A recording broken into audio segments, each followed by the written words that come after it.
하나님께 감사드립니다. 고등부 사명자 다락방 시간 우리에게 허락하시고 복음에 집중할 수 있도록 은혜를 주시며 이 집중에 힘을 가지고 우리의 각인 뿌리 체질을 바꿀 수 있도록 응답 내려주시는 하나님께 감사드립니다. 주일 하루 동안 강단의 말씀을 묵상하고 기도하며 내가 무엇을 해야 될 것인지를 찾아내는 역사가 있게 하시고 한 주간의 미션과 평생의 미션을 두고 기도하다가 참된 미래를 보는 역사 있게 하여 주옵소서. 우리에게 미리 응답하시는 하나님께서 모든 하나님의 자녀의 영적인 눈을 열어주셔서 미리 보고 미리 가지는 역사, 미리 정복하고 미리 성취하는 역사 일어나게 하여 주시옵소서. 오늘 짧은 시간이지만 하나님의 음성 듣는 가운데 이번 주간에 주셨던 하나님의 말씀이 나에게 언약의 한으로 전달되고 심겨지게 하여 주시옵소서. 예수 그리스도의 이름으로 기도합니다. 아멘. 이번 주 1부, 2부 그리고 고등부 말씀 통해 가지고 저는 한 가지로 쭉 연결되더라고요. 오늘 제목은 이렇습니다. 다음 세대 전도자의 사명입니다. 저는 이렇게 오늘 고등부 메시지 하면서도 일부러 그런 건 아닌데 좀 비장한 마음이 들더라 이런 생각이 좀 있었어요. 하나님이 우리 렘넌트들을 이걸로 부르신다. 저는 지금 그렇게 생각을 하거든요. 하나님께서 우리 렘넌트들을 통해서 일하실 일이 있는데 이런 일을 하나님이 지금 하고자 하신다. 그래서 다음 세대 전도자로 세워가지고 사단이 만들어 놓는 미래 복음 없애려고 하는 함정을 막는 것이다. 여기에 대해서 되게 많은 생각을 하게 됩니다. 그래서 디모데후서 4장 1절에서 8절을 보면요. 전도자 바울의 마지막 메시지가 나오죠. 유언이 나옵니다. 자, 바울이 뭐라고 합니까? 디모데후서 자체가 전부 유언인데요. 그 중에 제일 마지막 부분에 해당하는 거죠. 4장 1절에서 8절을 보면 하나님 앞과 살아있는 자와 죽은 자를 심판하실 그리스도 예수 앞에서 그가 나타나실 것과 그의 나라를 두고 엄히 명하노니 너는 말씀을 전파하라. 때를 얻든지 못 얻든지 항상 힘쓰라.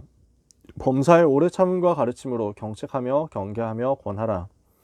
때가 이르리니 사람이 바른 교훈을 받지 아니하며 귀가 가려워서 자기의 사욕을 따를 스승을 많이 두고 또 그 귀를 진리에서 돌이켜 허탄한 이야기를 따르리라.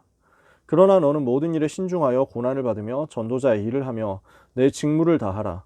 전제와 같이 내가 벌써 부어지고 나의 떠날 시각이 가까웠도다.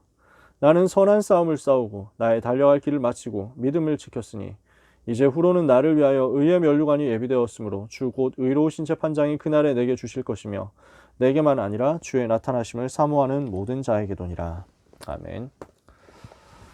바울이 이렇게 얘기를 하는 거죠. 다음 세대의 전도운동을 이끌어야 되는 디모데에게 자신의 언약의 한을 전달하고 하나님 앞에 갈 준비를 하는 겁니다. 1세대 전도자의 여정이죠. 모세가 또 1세대 전도자의 여정인데 모세 일생 여정을 보면요. 생에 모세가 걸어왔었던 언약 여정 한번 보면 태에서부터 준비된 채로 출생하죠. 레위 남자, 레위 여자 만남을 통해 가지고 태어나잖아요. 태에서부터 준비된 렘넌트였어요. 그리고 80살이 되도록 자신이 이제 성공하지 못하고 응답받지 못하고 되게 낙심되고 우울한 상태 속에 있었는데 그러던 모세를 하나님이 부르시죠. 호렙산에서 드디어 소명을 받습니다. 천명, 소명, 사명을 받습니다. 이 시간은 어떤 사건입니까? 80년 만에 자신이 가지고 있었던 한과 하나님이 주시는 언약이 만나는 시간이었어요. 자신의 한과 언약이 연결되는 시간이었다. 이때부터 하나님이 모세를 통해서 어마어마한 역사를 일으키시는데 출애굽의 역사가 일어나죠. 이 사건은 어떤 사건입니까? 단순히 노예에서 빠져나온 것이 아니라요. 400년 만에 복음을 회복하는 순간이었어요. 요셉 이후에 맥이 끊겼었던 복음 운동의 흐름이 400년 만에 회복되는 순간이 바로 출애굽 6월절 양의 피 바르는 사건이었어요. 이러고 나니까 복음 회복한 하나님의 자녀들을 하나님께서 어느 정도로 지키시고 어느 정도로 보호하시고 어느 정도로 역사하셨느냐, 그들을 위해서 홍해가 갈라질 만큼 역사하신 거지. 엄청나잖아요. 그리고 광야에서 40년 여정을 가게 됩니다. 이 광야 40년 동안에 뭘 합니까? 가나안 정복하고 세계 복음할 수 있는 모든 컨텐츠를 준비하게 됩니다. 새 절기, 성막, 제사, 모든 제도를 전부 다 여기에서 다 준비하잖아요. 그러니까 이스라엘 백성은 사실은 400년 동안 노예 생활하다가 갑자기 모세 시키는 대로 조금 했는데 얻어 걸려가지고 출애굽한 거예요. 이러니까 아직도 출애굽은 했지만 생각의 모든 틀은 전부 애굽 수준에 묶여 있었던 거야. 그럴 수밖에 없지. 보고 들은 게 다 애굽 기준이니까. 생각하는 게 애굽 기준이니까. 말하는 게 애굽 기준이니까. 그러니까요. 조선시대에 노비로 살았잖아요, 사람들이. 그 다음에 이제 양반하는 사람들 밑에서 소장농으로 살고 머슴으로 살고 이랬잖아요. 이러니까 법적으로 해방됐는데도 불구하고 조선 말 그 다음에 일제시대 이렇게 들어가고 신분제가 없어지죠. 근데 그렇게 신분 해방이 되었는데도 불구하고 이걸 못 바꾸는 거예요. 왜냐? 수백 년 동안 노비로 살아왔거든. 머슴으로 살아왔거든. 이러니까 그 노비 체질, 머슴 체질 이게 안 벗어지는 거야. 이게 없어지는 게 어떻게 해서 없어집니까? 복음 전하니까 없어졌어요. 한국에서는. 선교사님들 통해 가지고 복음 받았는데 어느 정도 역사 일어났느냐면 머슴하고 그 다음에 양반 주인하고 이렇게 같이 복음을 받은 거야. 근데 교회 오면은 머슴도 없고 양반도 없고 다 똑같잖아.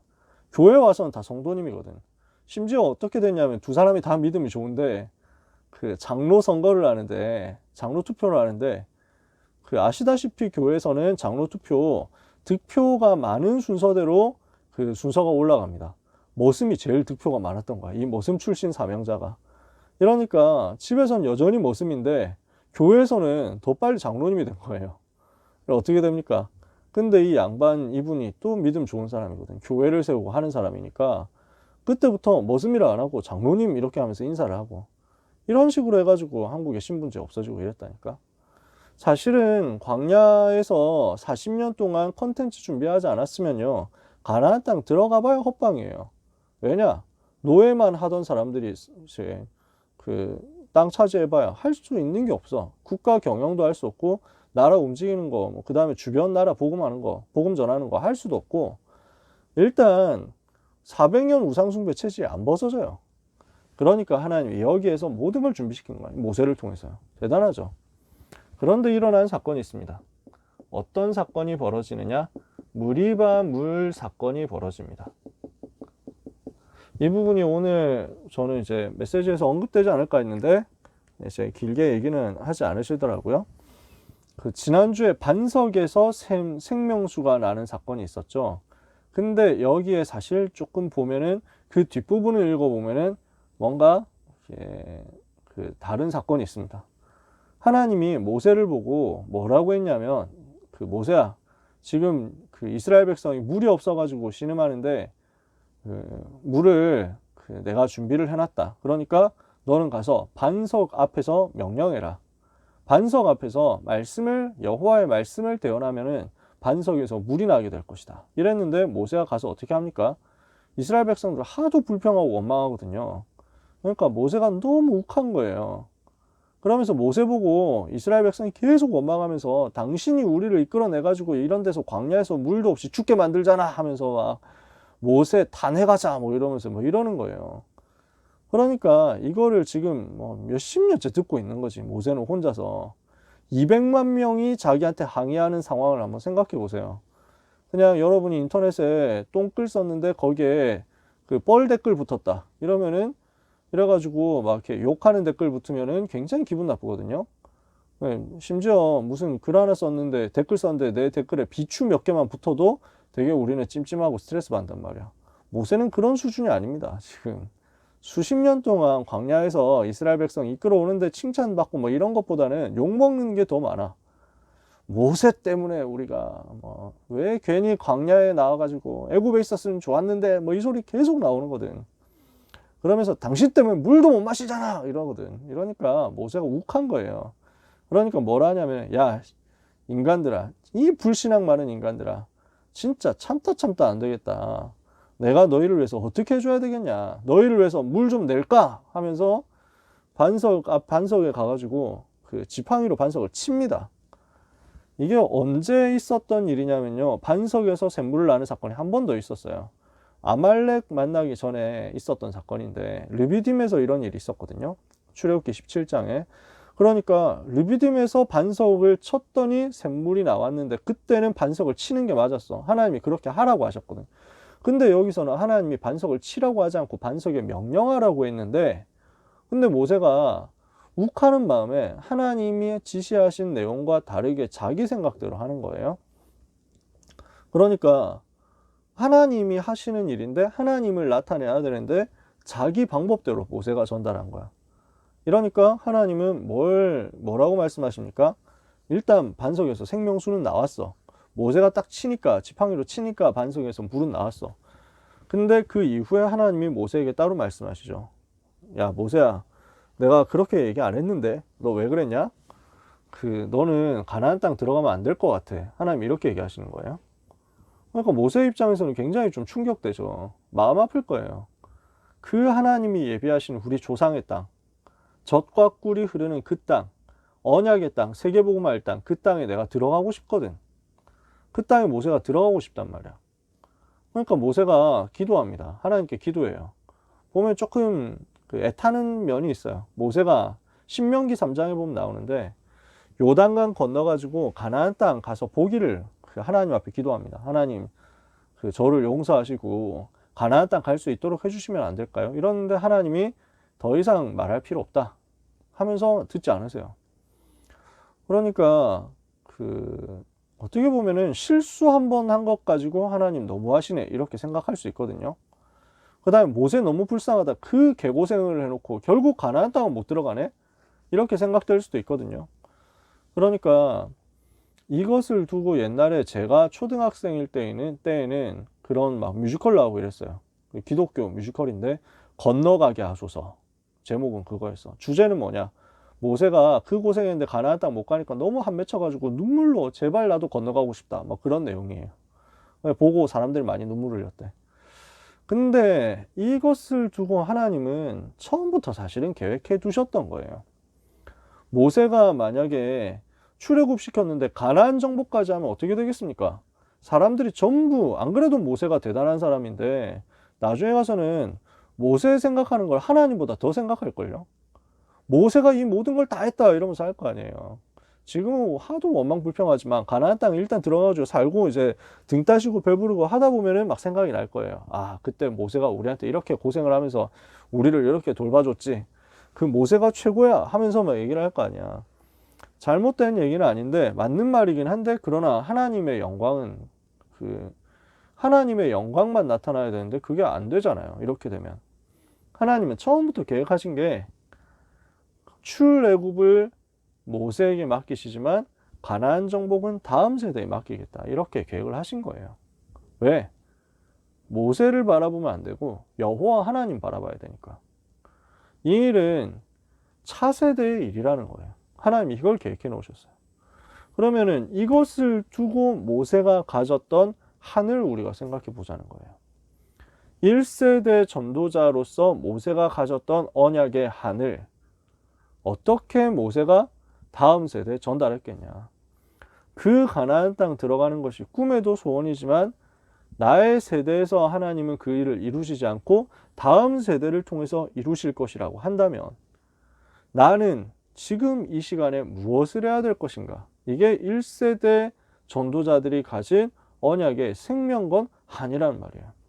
그러면 그 한 맺힌 내용을 가지고 무엇을 하느냐?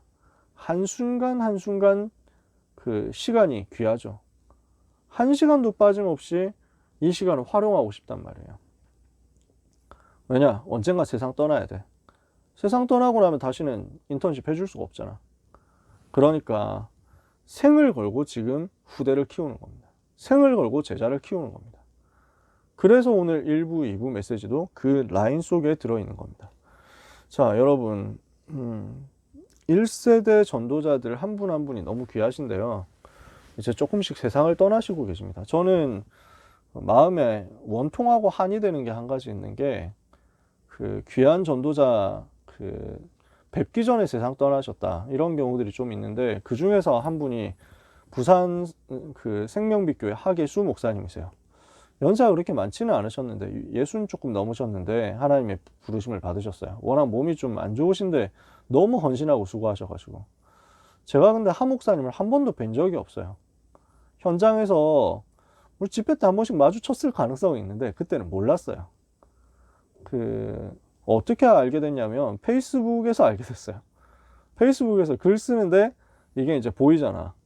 그러면서 그 복음에 대해서 또는 뭐 나라에 대해서 시대에 대해서 이렇게 글을 제가 막 썼는데 이 내용을 보고 하 목사님이 너무 공감을 하신 거야.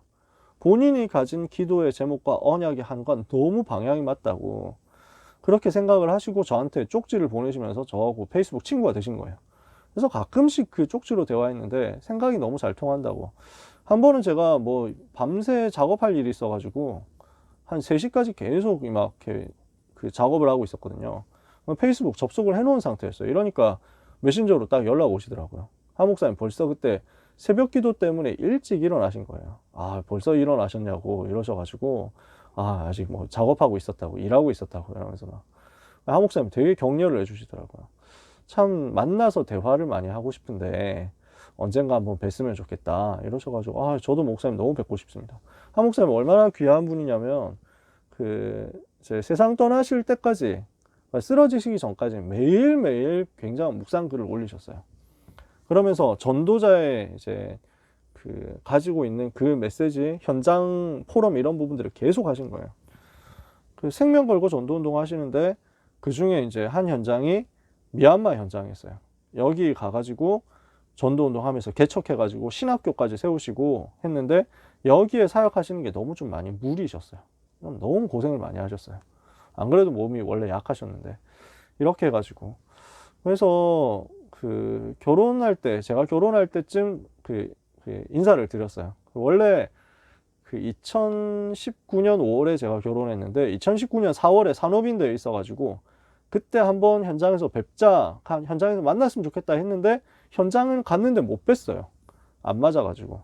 그리고 이제 아쉽다 이번에 뵀으면 좋았을 텐데 하면서 마침 저희 14기 동기 목사님이 그 교회 부목사님으로 가신 거예요. 그래서 우리 우성실 목사님한테 지금 담임 되셨는데 우성실 목사님한테 그 이남현 목사님은 어떤 분이냐 하고 막 자꾸 물어보셨대.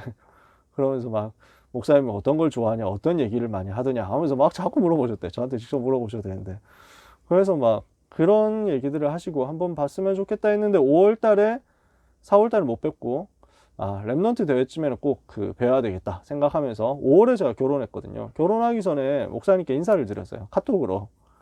그러니까 아유 나 같은 사람한테까지 이렇게 알려주시다니 너무 감사합니다 하면서 그 백화점 상품권을 카톡으로 보내주셨어요. 10만 원짜리를.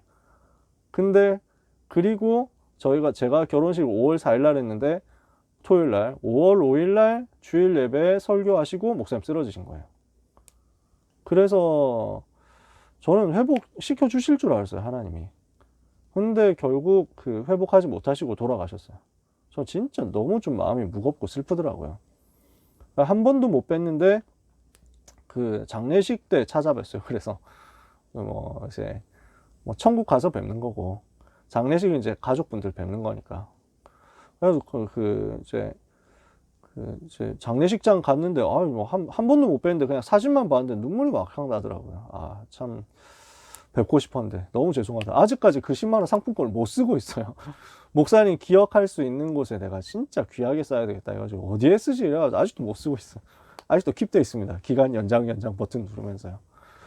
자, 무슨 얘기 하려고 하느냐면요, 1세대 목사님들이 이 생을 걸고 복음을 회복시키고 2단 누명 쓰면서 복음 회복시키고 그러면서 저 237 나라 살려야 되겠다 해가지고 오지 빈 곳 어려운 곳 들어가가지고 자기 몸 돌보지 않고 진짜 건강 축내가면서 전도운동 하시다가 한 분 한 분 하나님의 부르심을 받으시고 있다니까요. 뭐 성남의 남영기 목사님 같은 분도 진짜 정말 복음 사랑하시는 분인데 필리핀에 사역 가셨다가 너무 과로하셔가지고 쓰러지셔서 좀 몸을 제대로 못 쓰시다가 겨우 좀 회복돼가지고 어렵게 회복이 돼서 조금 계속 복음 운동하시고, 남영기 목사님도 매일 글을 올리셨어요. 카톡방 이런 데다가 진짜 시를 매일 그렇게 아름답게 쓰셨어요. 근데 운동하다가 갑자기 또 예순 조금 넘은 연세에 돌아가시고 이랬지. 그런 분들이 우리는 많아요. 정말 복음 사랑하고 전도 사랑하고 생을 걸고 복음 때문에 헌신하다가 하나님의 부름 받으신 분들. 이분들이 세상 떠나시기 전에 이분들이 하셨던 헌신을 하나하나 다 기록해야 되지 않냐. 저는 그 마음이 좀 간절해요. 진짜 이거 다 기록해야 된다. 우리 목사님들이 자서전 비슷하게 좀 써놓든지, 이제 써놓으시면 좋은데, 그거를 목사님들이 바쁘시니까 못하잖아요. 그러니까 랩런트들이 그 일을 심부름을 좀 했으면 좋겠어요. 당장 저는 저희 아버지만 해도 너무 제가 존경하고 사랑하거든요. 아버지 어머니가 저는 진짜 놀랐어요. 물론 제가 다락방 한 것도 아빠 때문이지만 아버지가 억지로 끌고 가지 않았으면 제가 다락방 했겠어요. 하나님이 그렇게 저를 인도해 주셨던 거죠. 제 생을 걸고 현장 다니고 전도 운동 하시고 하는 걸 보면서 저는 너무, 와, 우리 아빠 너무 신기하다. 우리 엄마 너무 대단하다. 이 생각이 막 드는 거예요. 그러더니 돈도 없는데 대구 노회에서 유럽을 맡았고, 그 유럽 중에서 아버지가 스위스를 맡았거든요. 이러니까 아는 사람 한 명도 없는데 스위스 간다 이래가지고 어머니하고 스위스를 둘이서 다녀오신 거예요. 진짜 아는 사람도 없고, 그때는 뭐 지금처럼 인터넷 있는 시대도 아니고 영어도 한마디도 할 줄 모르셔요.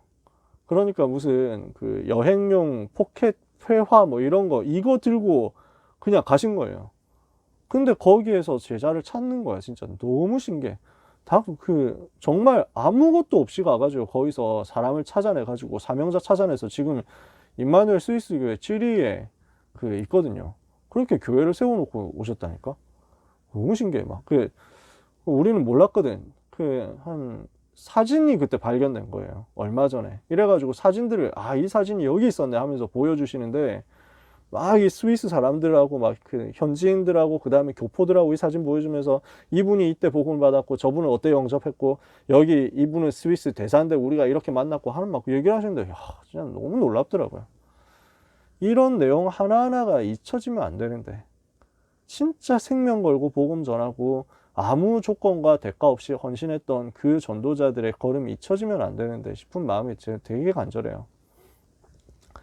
지금 일어나고 있는 모든 일들은 전부 다시 오지 않는 인턴십입니다. 여러분, 유 목사님 뵙는 거 귀하게 생각하셔야 돼요. 황상매 목사님 뵙는 거 정말 귀하고 소중하게 생각하셔야 돼요. 이 인턴십을 우리가 계속 가치 있고 가장 소중하게 받아야 될 필요가 있습니다. 그리고 이 인턴십의 끝이 오게 되거든요. 그때 우리는 세계복음화의 책임을 짊어지는 때가 오게 됩니다. 이 1세대 전도자들이 지금은 앞장서 가지고 모든 이제 어려움을 다 겪으면서 이렇게 가고 있잖아요. 여러분, 기러기 날아가는 거 알죠? 철새들 이렇게 날아가는 거 보면은 이렇게 해가지고 대열 이루어 가지고 가잖아요. 이렇게 가면은 여기 앞에 있는 철새가 제일 많이 바람을 맞죠. 그러면 여기 뒤에 있는 새들은 앞에 있는 새가 다 막아주기 때문에 훨씬 수월하게 가는 거예요. 근데 이 새가 힘이 빠질 때가 있어. 그럼 뒤로 가야 돼. 1세대 전도자들이 지금 생을 걸고 하시는 일이 앞장서 가지고 모든 풍파를 맞으면서 우리를 위해서 인턴십을 감내하고 계시는 겁니다. 인턴십의 여정이라고 해가지고 모든 어려움을 다 참아내시고 있는 거예요. 근데 그분들을 하나님이 어느 날 불러가시겠죠. 그리고 우리가 세계복음화 직접 뛰어야 되는 그때가 온단 말이에요. 그때를 두고 지금 우리는 응답받아야 됩니다. 막힌 길을 여는 시간표, 이렇게 말씀을 받았습니다. 지금 이게 언제 벌어진 일이냐면 무리바 물 사건 다음에 바로 벌어진 일입니다. 모세가 선고를 받은 거예요. 너는 가나안 땅 못 들어간다, 알겠지? 라고 선고를 받은 상태예요. 그러면은 이제 이 상태에서, 선고를 받은 상태에서 모세는 가나안 땅을 향해서 묵묵히 가야 됩니다. 자기는 들어가지 못하지만 그러나 후대들은 가나안 땅 가야 되기 때문에 이 길을 열도록 이제는 가야 됩니다. 그래서 모세는 에돔 땅으로 이렇게 가면서 편지도 보내고 하는데 길이 막혀 있는 거죠. 이때 어떻게 해야 되느냐? 길이 막힐 수 있거든요. 우리가 가는 길에 길이 막힐 수 있는데 이때 어떻게 해야 되느냐? 어떻게 막힌 길을 열고 광야를 통과했습니까? 세 가지 나왔잖아요. 믿음의 대상을 바꿔라. 믿음의 대상을 바르게 붙잡아야죠. 우리는 사람이 믿음의 대상이 아닙니다. 가족도 믿음의 대상이 아닙니다. 성도들도 믿음의 대상이 아닙니다. 우리가 돕고 살려야 될 사람들입니다. 우리의 믿음의 대상은 여호와 하나님이시다. 그죠? 이것을 가지고 이제는 성령의 인도를 받는 겁니다. 어떻게 성령의 인도를 받아요? 말씀의 인도를 따라가는 거예요. 말씀의 증거를 따라가는 거예요. 길이 막혔을 때는 길을 억지로 뚫고 가는 게 아니라 하나님이 예비하신 둘러가는 길, 돌아가는 길이 있어요. 이것을 찾으면 돼요. 하나님이 예비하신 다른 길을 찾았는데 거기서 큰 응답을 받죠. 바울이 그랬잖아요. 길이 막혔는데, 문이 막혔는데 이것을 가지고 억지로 뚫으려고 한 게 아니고 성령 인도를 받으니까 마게도냐라는 완전 새로운 응답의 문들이 열리잖아요. 사도행전 16장 6절에서 10절의 내용이죠. 그러니까 성령의 인도를 받아가는 거예요. 그러면 이걸 할 수 있는 이유가 뭡니까? 하나님의 능력을 믿는 겁니다. 하나님 능력을 믿어라. 말씀의 증거를 붙잡고 하나님의 능력을 믿어라. 그러면 여러분 우리는 성령 인도를 받습니다. 그리고 하나님이 예비하신 길을 찾는 겁니다. 어떻게 찾아요? 10가지 삶의 방식을 가지고 찾는 겁니다. 그러면 우리는 무엇을 해야 되느냐? 여기에 대한 언약을 붙잡아야 돼요. 지금 이 사건을 하나님이 일으킨 이유, 이 사건을 가지고 모세를 통해서 하나님이 하시려고 하는 일, 그게 뭐냐면요, 이게 전부 인턴십이라는 거예요. 누구에게? 여호수아에게 주는 인턴십이에요. 그러니까 이 사실을 체험하고 이것을 자기의 것으로 만든 여호수아가 확신 가지고 가나안 땅 정복하잖아요. 가나안 땅 들어가서 어느 정도 승리했습니까? 태양아 머물러라, 달아 너도 그리할지어다. 해야 멈춰라 이래버렸다니까. 전무후무한 기도 응답을 받았어. 해야 멈춰라 이랬는데 정신병자 같잖아. 근데 실제 응답이 온 거야. 왜 그렇게 됐느냐? 알고 있거든. 지금 길이 막혔을 때 내가 어떻게 해야 되느냐? 진짜 기도는 어떻게 해야 되느냐? 진짜 말씀의 인도는 어떻게 따라가느냐? 전부 인턴십 제대로 한 거예요. 그러니까 1세대 전도자 모세가 이 상황 속에서 내가 들어가지 못하지만 후대를 세워야 된다. 이것을 알고 인턴십을 생을 걸고 해준 결과가 여호수아라는 믿음의 열매로 나타났단 말이에요. 실제 가나안 정복할 열매로 나타났다고요. 우리는 뭐 하면 되느냐? 언약을 붙잡아야 됩니다. 한 사람만 언약 잡아도 됩니다. 그렇게 말씀하셨죠. 나 한 사람만이라도 언약 잡으면 돼요. 여호수아 한 사람을 훈련시켰어도 이런 역사 일어났다니까. 오늘 우리는 1세대 전도자들의 그 언약의 한을 이어받아서 인턴십 하면서 언약 잡는 한 사람이 되어야 됩니다. 그게 저는 여러분들에게 부탁하고 싶은 내용이에요. 우리 고등부 랩런트 여러분에게 꼭 부탁하고 싶은 내용이에요. 여러분이 진짜 생을 걸고 따라 붙어야 돼요. 목회자들을 귀하게 생각하고 다 빼먹어야 돼요. 지금 저라는 사람만 해도 모자란 사람이지만 우리 랩런트 여러분을 돕고 싶어가지고 되게 마음에 애가 항상 타거든요. 그럼 뭐 해야 되냐면 우리 랩런트들이 기회가 있으면 그걸 자꾸 빼먹어야 돼. 사용해야 돼. 기회를 찾아내야 돼. 인턴십 할 수 있도록. 질문도 많이 하고요. 그냥 쓸데없이 대화도 많이 하고요. 기도 부탁을 많이 해야 돼요. 그러니까 여러분이 저를 어렵게 생각하지 말고 기도 제목 같은 걸 계속 보내주세요. 그럼 진짜 센스 있는 사람들은 막 일부러 막 편지 써가지고 막 보내주고 이런다니까. 막 굳이 여러분들이 막 시간도 없는데 편지 막 억지로 쓰고 막 이러면 선물 뭐 필요 없고 그런 거 하지 말고, 괜히 돈도 없으신데 여러분 뭐 하라고 하냐면요, 전도자하고 기도가 소통돼야 돼요. 그래서 한 세대, 나보다 앞선 세대 전도자들이 나에게 대한 기도의 배경이 되도록 만들어야 돼요. 여러분 담임 선생님도 마찬가지죠. 항상 이거 붙잡으셔야 돼요. 자, 이렇게 인턴십 해가는 가운데 이런 시간표가 옵니다. 한 시대의 마감이죠. 굉장히 무거운 주제 아닙니까? 광야를 통해서 새로운 세대를 훈련시키고 이제 그 새로운 세대를 전면에 세우게 되는 겁니다. 광야 여정이 이런 거예요. 새로운 세대를 훈련시키고 드디어 임명하는 겁니다. 쉽게 말해서. 지금 어떤 일이 벌어졌습니까? 그 모세와 함께 아론도 들어가지 못한다, 가나안 땅 못 들어간다, 이렇게 하나님이 선언하셨잖아요. 이렇게 해서 아론 대신에 아론의 아들 엘르아사를 세워가지고 대제사장 역할을 물려줍니다. 어떻게 합니까? 대제사장의 옷을 아론한테서 벗겨가지고 엘르아살한테 입혀줍니다. 그리고 아론이 세상을 떠나죠. 이스라엘 백성이 아론을 위해서 다 애곡하죠. 이런 때가 와요. 아론은 지금 모세의 형이잖아요. 어릴 때부터 알고 지냈잖아요. 모세 입장에서는. 그러면서 출애굽 처음 사역 시작할 때부터 자기 형의 도움을 받았죠. 그러니까 모세가 80살이니까 아론은 나이가 더 많을 거 아니에요. 뭐 최소한 81세 이상은 되겠지. 아마 미리암이라는 누나까지 있었으니까 최소 아론은 82세 이상은 됐을 거예요. 나이가 몇 살이지? 잠깐만. 나이가 안 나오나? 아론의 죽음이라고 했는데 나이는 딱히 안 나오는데 제가 이건 조사는 안 했는데요.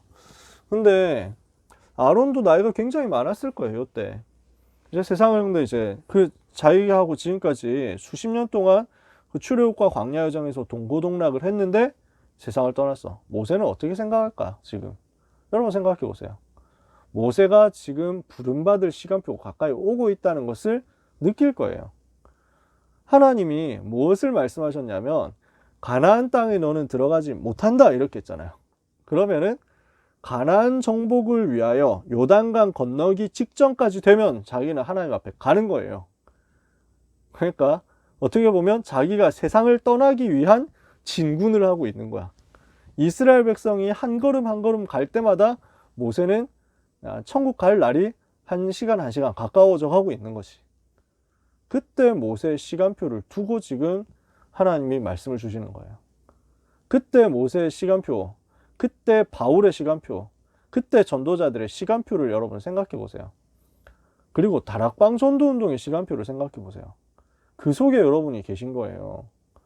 전도자 류광수 목사님 연세가 이제 70이 넘으셨잖아요. 많은 상임위원 목사님들이 이제 80을 향해서 가고 있습니다. 그리고 우리 담임 목사님도 연세가 이제 있으시죠. 점점 이렇게 되어 가는 거예요. 그 속에 지금 우리가 있어요. 이 시간표 속에서 우리는 후대에게 무엇을 전달해야 되느냐? 무엇을 전달할 것이냐? 오늘 메시지 나왔잖아요. 받은 언약이 있습니다. 지금 이스라엘 백성 입장에서 받은 언약은 뭡니까? 지금까지 있었던 일이에요. 민수기 20장 되기 전까지 있었던 일들, 출애굽기 레위기에서 나왔던 출애굽의 역사, 세절기의 역사, 성막의 일들, 뭐 그 안에 있는 비밀들 전부 다 이게 받은 언약이죠. 그리고 받을 언약도 있습니다. 앞으로 가나안 정복할 거기 때문에 이것을 두고 하나님이 주시는 이유가 있고요, 내용이 있고요, 방법이 있는 겁니다. 이걸 보고 차례대로 뭐라고 합니까? 컨셉, 컨텐츠, 시스템. 이것을 광야에서 집중적으로 훈련시킨 거예요. 그래서 앞으로 가나안 땅 들어갈 수 있도록 준비를 다 시키는 거예요. 그러면서 차세대 영원한 언약을 줍니다. 뭐가 나옵니까? 이제 장막, 회막의 응답을 가지고 완전 각인 운동을 해라는 것입니다. 그게 신명기에 나오는 얘기예요.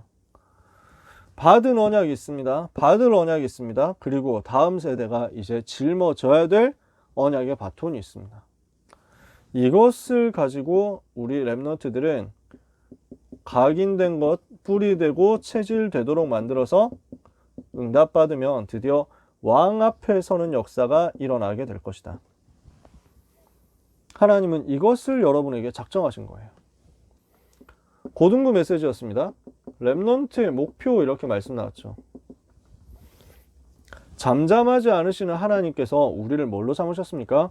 렘넌트로 삼으셨어요. 렘넌트로 버림받지 않은 자. 저는 이 말이 되게 마음이 뭉클하고 와닿아요. 얼마나 많은 렘넌트들이 나는 버림받은 사람이다 이렇게 생각하고 있겠어요. 그런 사람들을 진짜 많이 본다니까. 나는 가망이 없나 봐요. 나는 희망이 별로 없어요. 나는 아무것도 할 수 없어요. 나는 버림받은 자에 불과해요. 이렇게 생각한다고. 근데 하나님은 그렇게 말을 안 하시는 거야. 너는 버림받지 않은 성읍이다. 아무도 너를 가리켜 버림받은 자를 하지 못하게 하겠다. 내 하나님의 손에 아름다운 왕관이 되게 하겠다. 이렇게 만드시는 거예요. 하나님의 손에 아름다운 왕관이다. 이게 우리의 가치고 우리의 정체성이죠. 그렇다면 우리에게 맡기신 사명이 뭡니까?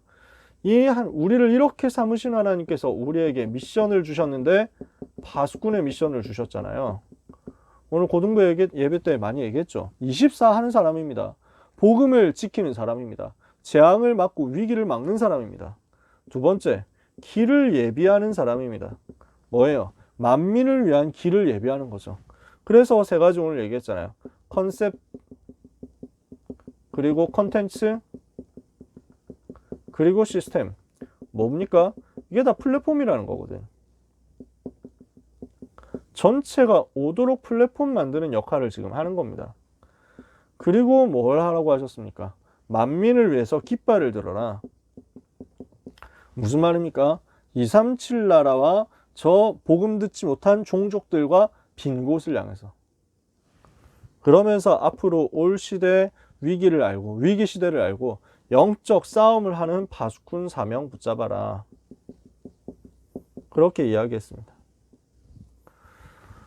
그러면요, 오늘 지금 1부와 2부 통해서는 여러분이 뭘 볼 수 있냐면 1세대 전도자 모세가 다음 세대를 두고 한을 전달하는 내용을 볼 수 있습니다. 오늘 고등부 예배 메시지에서는 1세대 전도자 이사야가 다음 세대에 일어날 렘넌트들을 위하여 언약의 한을 전달하고 사명 전달하는 내용을 볼 수 있습니다. 오늘 본문 읽은 디모데후서 4장 1절에서 8절은 1세대 전도자 바울이 다음 세대 전도자 디모데에게 언약의 한을 전달하는 내용을 볼 수 있습니다. 다음 세대 전도자로 여러분이 부름을 받았단 말이에요. 여러분은 다음 세대 전도자예요. 21세기를 주도해서 실제 복음운동 해야 될 인물들이란 말이에요. 다락방 전도운동 1세대 전도자들은 어디까지 역할을 하겠냐. 2030년 이때 되면 유 목사님이 80 되십니다. 2040년 되면 이제 90 되시니까 아무리 건강하셔도 지금만큼 사역은 못 하실 거예요. 2040년, 2050년이 되었을 때는 여러분이 뛰어야 됩니다. 세계복음화의 전면에서요. 세계복음화의 선두에서 여러분이 뛸 겁니다. 2060년, 2070년 이때 될 때까지요. 그쵸? 그렇다면 여러분은 무엇을 지금 해야 되느냐는 거예요. 지금 우리는 무엇을 해야 되느냐는 거예요. 유 목사님이 더 나이 드시기 전에 1세대 전도자들이 더 나이 드시기 전에 1세대 전도자들이 하나님의 부르심을 받으시기 전에 그분들의 모든 한을 다 빼가지고 여러분들이 가지셔야 돼요. 그분들이 받았던 모든 응답을 다 여러분의 것으로 만들어야 돼요. 아시겠습니까? 미션 전달한 1세대가 전부 하나님 앞에 부름을 받았습니다. 우리는 다락방 전도운동의 다음 세대예요. 다락방 전도운동의 차세대예요. 무슨 생각을 해야 됩니까? 1세대가 하나님 앞에 부름받는 시간표가 있습니다. 모세는 하나님 앞에 하나님께서 부르셔가지고 느보산에서 천국으로 갔습니다. 이사야는 이 메시지를 남기고 오래 지나지 않아가지고 므낫세 임금한테 처형당해서 순교하게 됩니다. 톱으로 켜서 죽임을 당하죠. 바울은 디모데후서 그 편지를 쓴 다음에 얼마 지나지 않아가지고 네로 황제에 의해서 목이 베어서 순교하게 됩니다. 이렇게 부름을 받는 시간표가 오는 거예요. 그러니까 1세대 전도자들이 메시지를 회복하고 복음을 회복하고 이 컨셉 컨텐츠 시스템을 다 회복시켜가지고 전달했는데 이걸 가지고 실제 뛰는 역할을 다 하지는 못하고 회복시켜서 전달한 다음에 정복하는 일들은 다음 세대가 있다고요. 보세요. 실제 정복은 누가 했습니까? 다음 세대가 했다고요. 가나안 정복 누가 했어요? 모세 다음 세대인 여호수아가 했어요. 바벨론 정복 누가 했어요? 이사야 다음 세대인 다니엘과 세 친구와 에스더 이런 팀들이 했어요. 로마 정복은 누가 했습니까? 로마서 16장 일꾼들. 디모데 이후에 계속해서 일어난 로마서 16장 일꾼들을 비롯한 이름 없는 현장 제자들을 통하여 마침내 250년 만에 로마 정복한 거예요. 우리는 지금 그 대열에 서 있다는 사실을 기억하셔야 됩니다. 그래서 시대마다 교회사 연구해 보면 복음운동이 일어났을 때 어떻게 됐냐? 한 세대 운동으로 그치는 경우가 대부분이었어요. 한 시대 반짝하고 다음 시대로 연결이 거의 안 됐어. 거의 대부분 연결 못했습니다.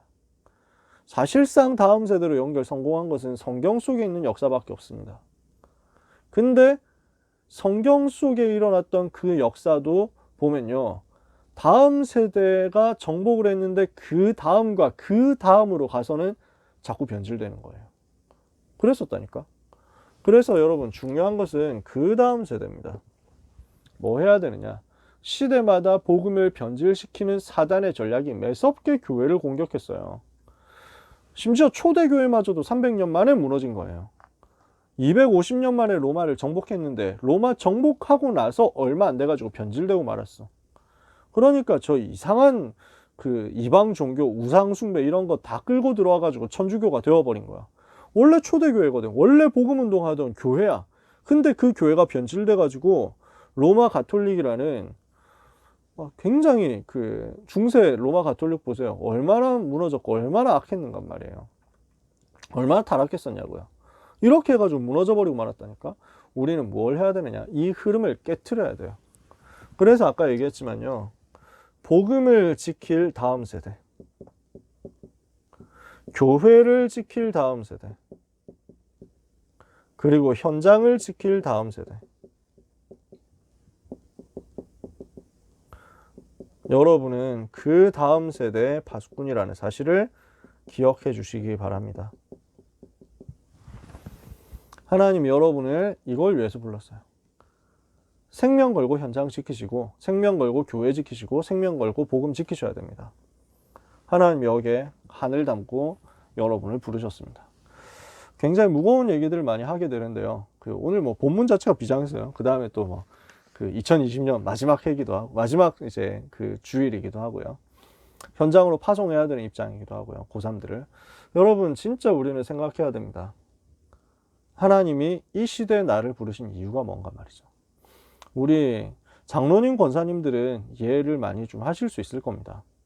이제 살아오신 세월들이 있잖아요. 이러니까 세월의 무게라는 게 있거든요.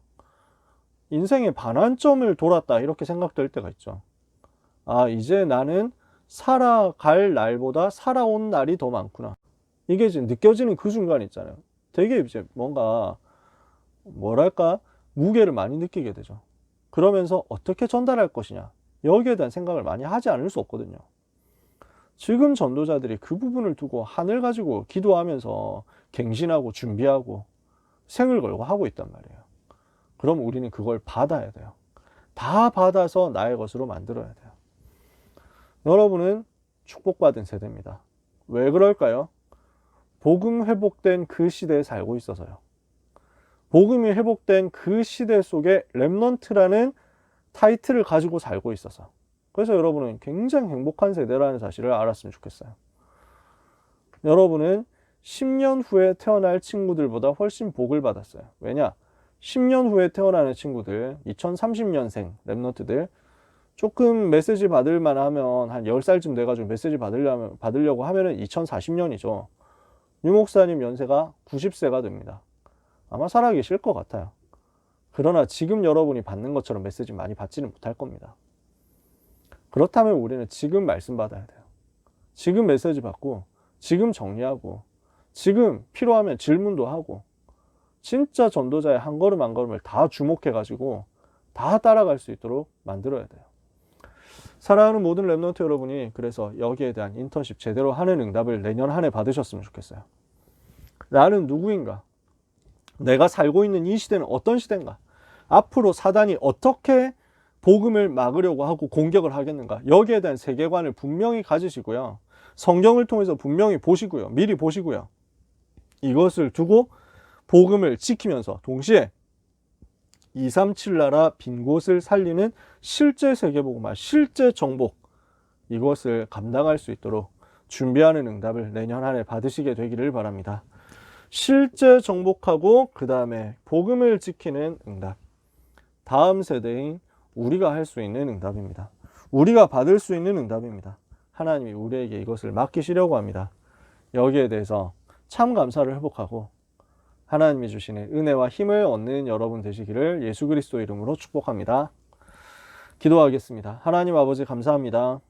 다음 세대 살리도록 전도자들을 예비하시고 렘넌트들을 예비하신 하나님 감사합니다. 전도자의 한 1세대 전도자들의 그 한을 우리 모든 렘넌트들이 고스란히 이어받아 가지게 하여 주시옵소서. 이 전도운동이 끊어지지 않고 이 복음운동이 변질되지 않고 주님 오시는 그날까지 지속되게 하는 그 일을 위하여 우리를 파수꾼으로 세워주셨사오니 24 종일 종야 잠잠하지 않고 여호와로 기억하시게 하며 여호와로 쉬지 못하시게 하는 그 사역 감당하게 하여 주시옵소서. 귀한 전도자들에게, 이 시대 살릴 귀한 렘넌트들에게 이 인턴십의 여정이 피곤하지 않도록 하나님이 주시는 새 힘과 새로운 은혜와 새로운 응답을 날마다 공급하여 주옵소서. 하나님, 2020년을 지금까지 인도해 주신 하나님께 감사드립니다. 2021년 113 RUTC 응답의 현장을 나의 것으로 정복하고 누리는 제자들이 되게 하옵소서. 예수 그리스도 이름으로 축복하며 기도합니다. 아멘.